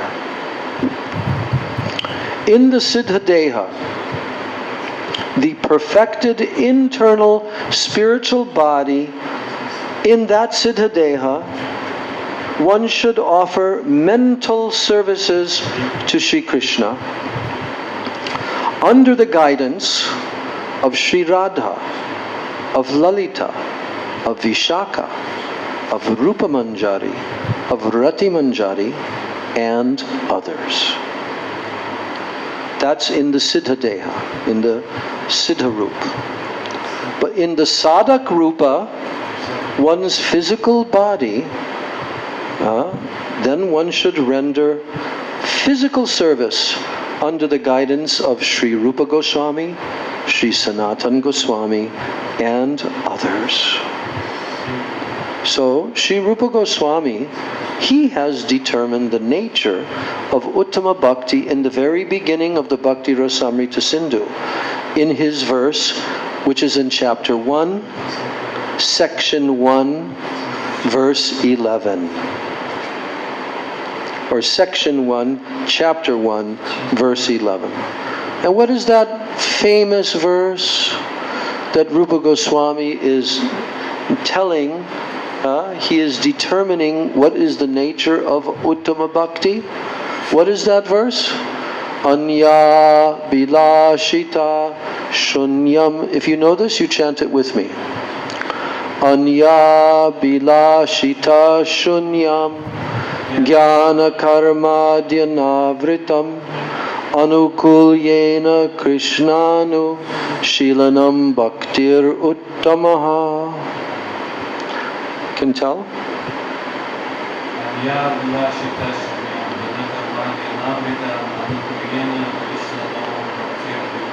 Shilanam bhaktir uttama.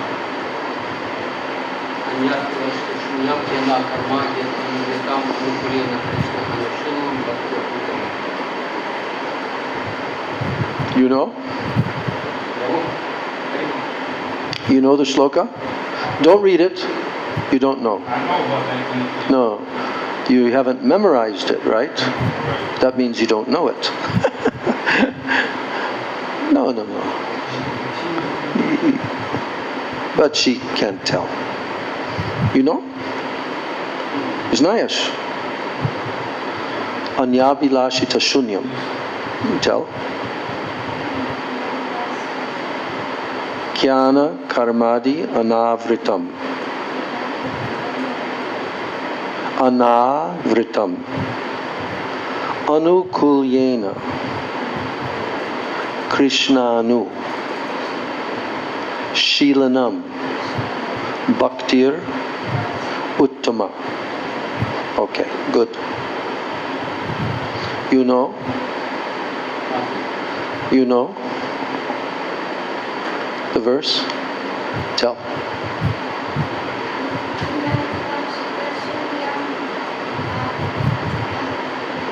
Continue. Karma. Jnana karmadi anavritam. Anukulyena krishnanu shilanam bhaktir uttama. Okay. So, Gurudev at the end of his commentary here, actually it's not the end, there's a bit more. As you can see, I'm going very, what is the word? Like when you're walking with very careful footsteps. Studiously. What? Studiously. Yeah, studiously. I'm going in that way because I wanted to sink in. This is how I read. When I read for myself, this is how I read. This is how I do it. I look at each and every sentence. I try to think, and then I go back to the beginning again, and I drive it home in my mind that I've understood each and every sentence and the meaning of each and every sentence. Then I go to the next sentence. I don't do that. I don't just read. No, only if I've understood what I read, then I go forward. And if I haven't understood it, that means that my mind became distracted. I haven't actually read it. My mind became distracted. So now here's the translation to our wonderful, most important of all verses that our Gurudev repeated every single time that he had a festival. And here's the translation: the cultivation of activities that are meant exclusively for the pleasure of Sri Krishna, right? Exclusively for the pleasure of Sri Krishna, or in other words, the uninterrupted flow of service to Sri Krishna that is performed through all endeavors of the body, the mind, and speech, and through the expression of various spiritual sentiments, bhavs, which is not covered by gyan, knowledge aimed at impersonal liberation, and karma, reward-seeking activity, and which is devoid of all desires other than the aspiration to bring happiness to Sri Krishna. It is called uttama-bhakti, pure devotional service. So,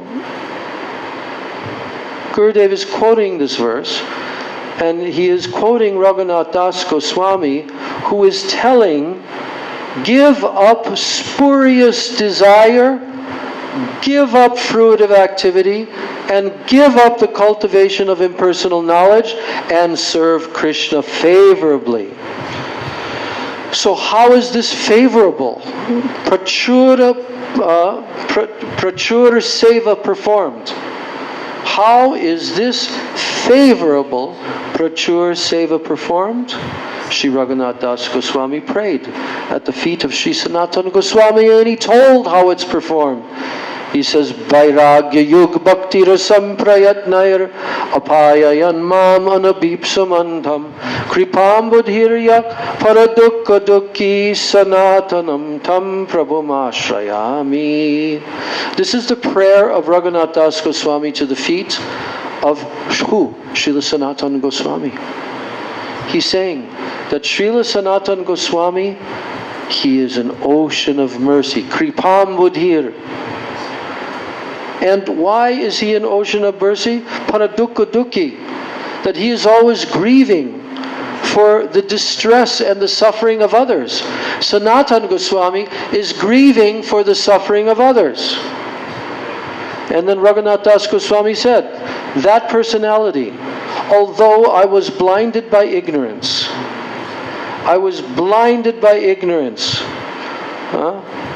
anabipsamandham. Yes, I was blinded by ignorance, and I was unwilling to do so. He induced me with great diligence to drink the nectarine liquid mellows of devotion, which are endowed with renunciation. Vairagya yug bhakti rasam prayatnaya. Yes, he has induced me to drink with great diligence the nectarine liquid mellows of devotion, which are endowed with renunciation. I take shelter. Sanatanam tam prabhum ashrayami. I take shelter of that Sanatan Goswami Prabhu as my instructing spiritual master. So Sanatan Goswami instructed him to do what? To serve Sri Radha Krishna. That's what he instructed him to do. And the aim of our bhajan should also be to serve them. Sanatan Goswami is very merciful. What Sanatan Goswami has given in Brihad Bhagavatamrita, that is the desire to follow Gopakumar and to follow Narada. That's what Sanatana Goswami has given in the Brihad Bhagavatamrita, this very voluminous literature that he wrote, to follow Gopakumar and Narada. So, Vaidhi Bhakti starts from Shraddha, from faith, and it progresses slowly up to Ruchi, to taste. Shraddha in Raganuga Bhakti, though, it is different. It generally starts from the stage of asakti, from the stage of deep attachment. And due to the presence of greed, it progresses very quickly. So if we are to accept the statement that one should not read the 10th canto of Srimad Bhagavatam, then we should not study Bhakti Rasamrita Sindhu. We should not study the books of the R. Goswamis. We should not study Sri Chaitanya Charitamrita and so on. Why? Because they are imbued with the same topics. We should not hear the dialogue between Ramananda Roy and Mahaprabhu. Even the very first verse of Srimad Bhagavatam, Satyam Param Dhimahi, is full of Radha Prem, so we should not read this either. And in the third verse, Srimad Bhagavatam is describing Nigama Kalpatarar Galitam Phalam, the mature fruit of the desire tree of Vedic literature.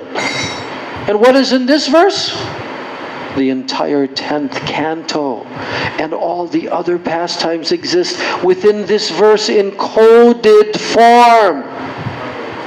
So therefore, we should also be restricted from studying this. So then, what is left, Then what is left? So when Maharaj Parikshit asked Sukadeva Goswami, Krishna is Bhagavan himself. This is the question that Maharaj Parikshit asked to Sukadeva Goswami. That Krishna is Bhagavan himself. So why did he break the religious principles? And why did he perform the rasa dance with the wives of others? This is not proper. And then Sukadeva Goswami replied, if one cannot obtain Bhagavan by means of anger, by means of lust and envy, then if one can obtain, I'm reading that again. If one can obtain Bhagavan, because there's a verse that says you can obtain Bhagavan through anger, through lust, and even through envy. So then why can't one approach him by prem, by divine love, and by calm, spiritual desire? So Sukadeva Goswami, he wanted to describe the beautiful holy Leela, the color-throwing festival. He also wanted to describe the Jhulan Leela, the swing festival, along with the Ras Leela, but he did not describe those pastimes. Did you know that? And he didn't describe those pastimes in the 10th canto. Yes. Why? Because he considered the audience to be ineligible to hear them. Therefore, our acharyas have described all these in Krishna Bhavanamrita by Srila Vishwanath Chakravarti Thakur, in Govinda Lilamrita by Srila Krishnadas Kaviraj Goswami, thinking that unauthorized persons would not read them. But if one has a little taste, he will surely read them. Yes.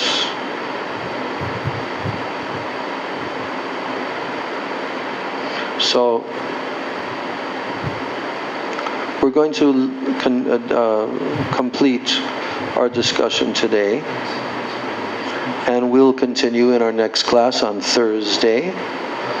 And we will definitely finish this second verse of Sri Manah-siksa. So much nectar. So much nectar. So, I want to read more, but now it's time to finish. Any questions or comments?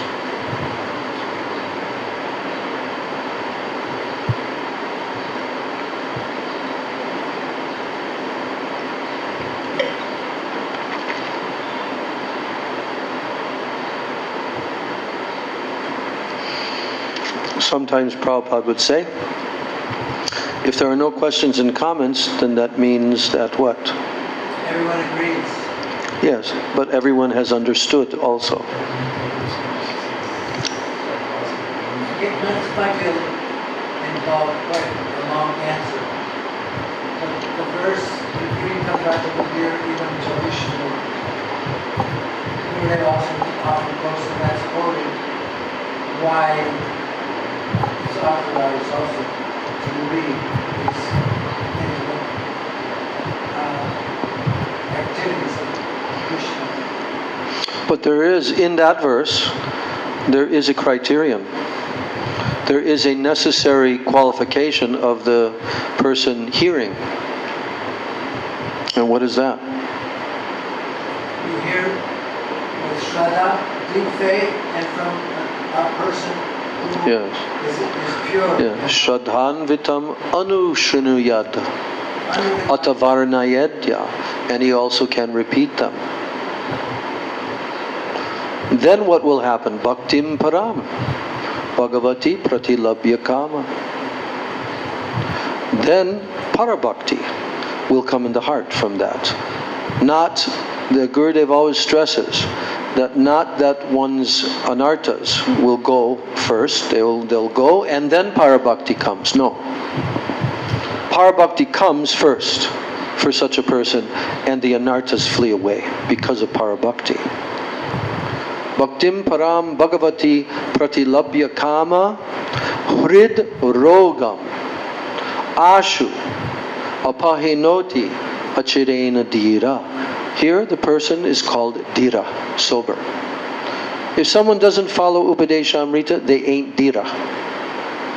If they cannot follow Upadeshamrita, they are not dhira. So there's a lot of qualifications given here in this verse. But Gurudev, he took the risk. He said, I am taking risk. And he told. But how did he tell it? Very special, concealed way he told it. He did not divulge all of the intimate details of Radha and Krishna's middle of the night in the Nikunja. He never talked about that. Never. But what he mostly talked about was the moods of separation. And separation is the key. Even in Prabhupada's Krishna book, again and again and again. Because he told the whole 10th canto in the Krishna book. And he explained how the moods of Chaitanya Mahaprabhu's movement is in separation mood, in Vipralamba mood. And that is very helpful and very beneficial to the sadhaks, to develop the mood of separation. Yeah. So what was the... Yeah, okay. All right, so we'll finish here. Gaur Premanande, Hari Hari Bol, Shri Manah-siksa ki jai, Shri Raghunath Das Goswami Pada ki jai, Jai Ananta Koti Vaishnava Vrinda ki jai, Samagata Gaura Bhakta Vrinda ki jai, Nitai Gaur Premanande, Hari Hari Bol. Raj, you can lead. Jai Shri Krishna Chaitanya Prabhu Nityananda. Give him the mic. Give him the microphone.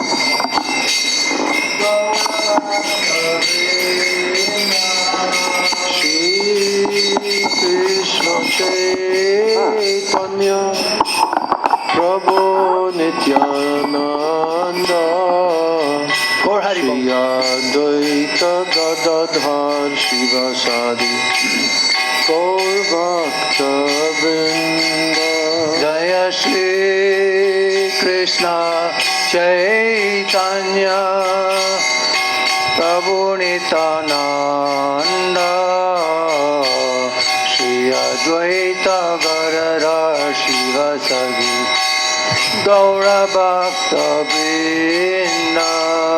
Shri Krishna Chaitanya Prabhu Nityananda Shri Advaita Gadadhara Shivasari Gaura Bhakta Vrinda. Hare Krishna Krishna Krishna Hare Hare Hare Rama Hare Rama Rama Rama Hare Hare. Hare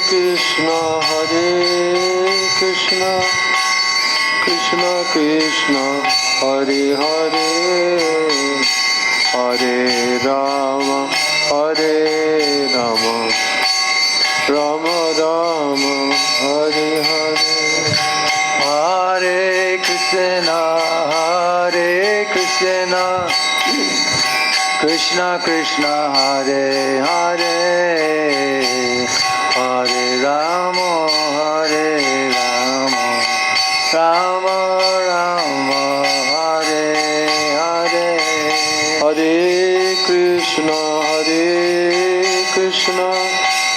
Krishna Krishna, Hare Hare, Hare Rama, Hare Rama, Rama Rama, Hare Hare, Hare Krishna, Krishna Krishna, Hare Hare, Hare Rama, Rama Rama, Hare Hare, Hare Krishna, Krishna Krishna, Hare Hare, Hare Rama, Rama Rama, Hare Hare, Hare Krishna, Krishna Krishna, Hare Hare, Hare Ram, Ram Hare Hare, Hare Krishna,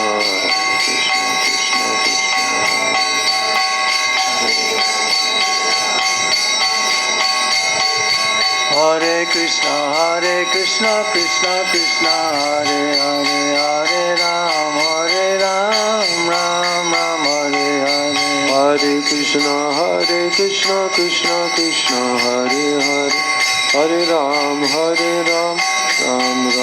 Hare, Radhe Radhe Govinda Govinda Radhe, Radhe Govinda Govinda, Radhe Radhe Govinda Govinda Radhe, Radhe Radhe Govinda Govinda Radhe, Nitai Gaura Hari Bo, Hari Bo, Hari Bo, Gaura Hari Bo, Nitai Gaura Hari Bo, Hari Bo, Hari Bo,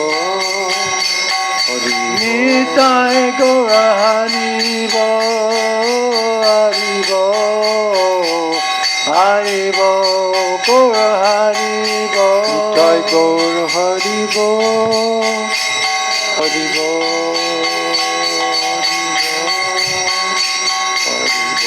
Jaya Guru Deva, Jaya Guru Deva, Jaya Guru Deva, Jaya Guru Deva, Jaya Guru Deva, Jaya Guru Deva, Guru Deva, Jaya Guru, Jaya Jaya Prabhupada, Prabhupada, Prabhupada, Jaya Prabhupada, Jaya Jaya Prabhupada, Prabhupada, Prabhupada, Prabhupada, Guru Parampara, Guru Parampara, Guru Parampara, Guru Parampara, Guru Parampara, Guru Parampara, Parampara, Guru Parampara, Nitai Gaura Hari Bo,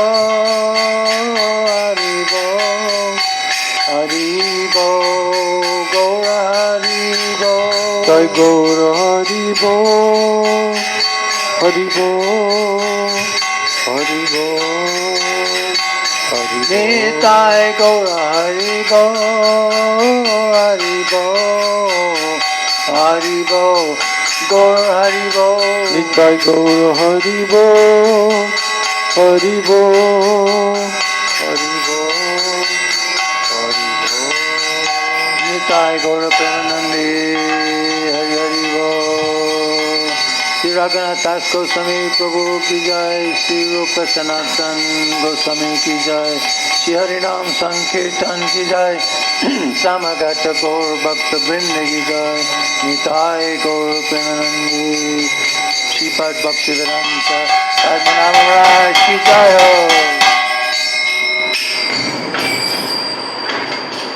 Om Vrindaya Tulasi Devai Priyai Keshavasricha Krishna Bhakti Pradidevi Satchivachai Namo Namah Vanchakapadruvishcha Kripa Sindhuvecha Patitanam Bhavanebhyo Vaishnavebhyo Namo Namah Shripad Bhaktivedanta Prabhu ki jayo. Ananta Koti Vaishnavrinda ki jayo. Assemble devotees.